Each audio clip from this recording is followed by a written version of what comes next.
I found Tinder on my dad's iPad. He was messaging a girl my age. It started with Tiny Wings. Yeah, that little iPhone game with the cute round bird and rolling hills. My niece was playing it while we were visiting family, and I was hit with this huge wave of nostalgia. I used to play that thing for hours when I was little, so I decided to re-download it. Thing is, it costs $29.99 now, and I'm broke, like ramen and regret broke. So, since my parents and I share a family Apple account, I figured I'd just go into my dad's purchase history and download it from there. He bought it years ago. Easy. I typed in tin and expected to see Tiny Wings. What I saw instead? Tinder. And no, not the dumb, fake app or some scammy knockoff. I mean actual Tinder, from his Apple ID, downloaded in 2014. Now I know what you're thinking. Maybe it was a mistake. Maybe he clicked something by accident. But I double-checked. It was his device, his download history, his Apple ID. And the year? 2014. My parents were 100% married in 14. Still are. Were, I guess. But at the time, I was 8, old enough to know if something major had gone down. I don't remember drama. I don't remember any rough patch. If they were secretly falling apart, they did a damn good job hiding it. But that's just it. Maybe they did, because suddenly I started remembering a few things. Little comments my mom used to make when she thought I wasn't paying attention. How she used to get quiet after phone calls. How sometimes she'd sleep on the couch. My chest felt tight. My hands were sweating. It felt like standing on the edge of a cliff made of every childhood memory I thought was real, and suddenly wondering if any of it actually was. I waited until my parents were asleep. Then I grabbed his old iPad. He never locks it. Never thinks he needs to. He's one of those what do I have to hide types. Yeah, okay. I didn't expect much. Maybe some dusty account from a decade ago, something I could squint at and convince myself meant nothing. Instead, it was still there. Logged in, active, used. The photos weren't from 2014, they were from this year. New haircut, new flannel, same smug little half smile he wears at every barbecue. Except now he was using it to flirt with strangers online like he was 35 and not a married man pushing 60. And the girls? Young, like college freshmen young, a couple older, sure, but one in particular caught my eye because she looked like me, not like vaguely similar. I mean, same age, same hair color, same style, and her bio said she was 18. 18. I just turned 18 a few months ago, and there he was, telling her she was mature for her age, saying age is just a number, talking about how he loves a girl who's into books and hiking. You haven't gone on a hike since Bush was president. I felt sick. I felt cold and dizzy and like I was floating above my own body watching this happen to some other girl whose dad wasn't about to meet up with a teenager after baking lasagna with his wife 2 nights ago like everything was fine.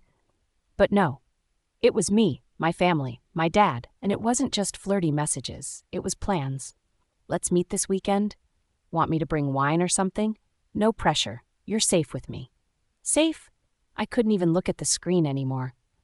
My whole body was vibrating with rage and nausea, and all I could think was, how long has this been going on? Was he doing this when I was a kid? When I thought he was at the gym? When he told us he had a guy's night? What if my mom already knew? Or worse, what if she didn't? I stared at the iPad, then at the hallway, then back. And I did it.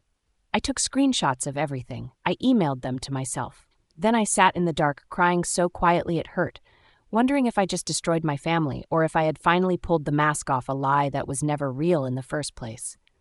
I didn't sleep at all. I sat there in my aunt's guest room with my phone glowing hot in my hand and those screenshots just sitting there in my inbox like a bomb I'd built myself.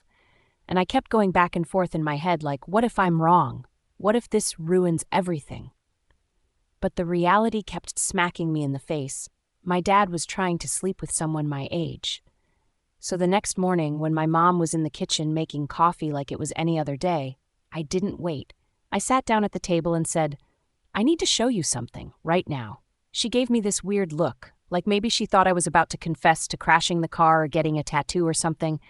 Anything but this. Then I handed her my phone. She scrolled once, twice. Her face went pale. The kind of pale that's not skin deep, but soul deep. Like she was trying to keep her bones from rattling inside her. She didn't say a word for a solid minute. just stared. And I watched the reality set in. Not just that he was cheating, but that he'd been doing it for who knows how long, and that the girl could have been me. She set the phone down, very carefully, like it was glass. Then she stood up and walked out of the room. No meltdown, no scream, no dramatic TV moment, just silence. 10 minutes later, she came back with 2 big duffel bags, started packing his stuff without saying a damn word. That's when I realized she already knew. Maybe not all the details, maybe not about the app, but something in her had known for a long time. And this was just confirmation. By the time my dad got home that night, his stuff was by the door, zipped up, waiting. He walked in like he had no idea, said, "What's going on?" Like he hadn't been planning to meet a teenager 2 nights from now. Like we were crazy. She didn't yell. She just said, "You downloaded Tinder. You matched with a girl who could be your daughter. Your daughter found out. And now you can go." He tried to deny it. Then he tried to blame me. Said I was digging through his personal stuff. Said I was making things worse. Said, "You don't understand adult relationships." Nah. I understand predators. I understand when grown men lie to themselves about what they deserve. I understand when a marriage has already been over for years and nobody had the guts to admit it. Eventually, he stopped arguing. Maybe because he realized we weren't backing down. Maybe because deep down, he knew this was coming. And then he left, just like that. When the door shut, it wasn't loud. It should have been. I thought it would echo like it does in the movies. Dramatic, final, but it was just a door. And after he left, the house felt like someone had sucked all the air out of it. My mom didn't cry right away. Neither did I. She went to her room, closed the door, and I sat on the couch and stared at his bags still sitting by the front door because he didn't even take everything. Just grabbed a backpack and mumbled something like, "I'll be back for the rest." He didn't come back. Not that night. Not the next day. It felt like someone died, but we still had to keep doing laundry and feeding the dog and pretending everything was normal. Except it wasn't. Nothing was normal. And that's when the guilt hit me. Not the kind that makes sense. Not the kind you should feel. But the kind you do anyway because you were raised to believe that peace mattered more than truth. I kept thinking, did I just ruin my parents' marriage? What if this was just a mistake? What if he never actually met her? What if my mom hates me now for being the one to rip the blindfold off? But then I remembered something. Back when I was around 12, I overheard my mom on the phone late at night. I'd gotten up to pee or grab water or something, and I heard her whispering, crying softly, saying something like, "I just don't know how much more I can take." I didn't know what it meant back then. I do now. She didn't have peace, not even close. She had denial, she had silence, she had a man who smiled for holiday photos while probably texting girls on the side, girls who could have sat next to me in homeroom. And for years she kept everything together with duct tape and optimism. So no, I didn't destroy anything. He did. All I did was turn the lights on. And the part of me that felt guilty, it started to get quieter.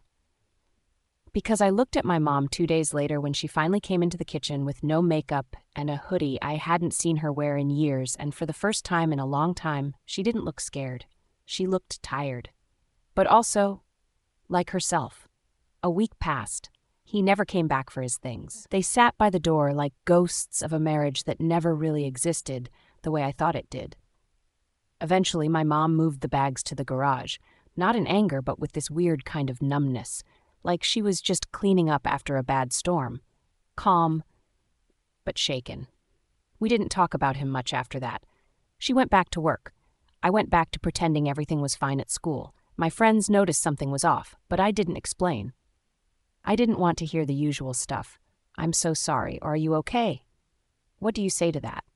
Yeah, my dad's a predator and my family imploded, but I still turned in my math homework, so I guess I'm fine.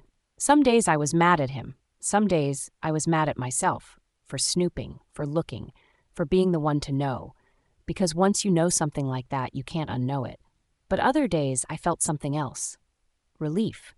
Because the truth was, our family had been pretending for years. The holidays, the pictures, the smiling through gritted teeth dynamic we all had going, it was all a performance.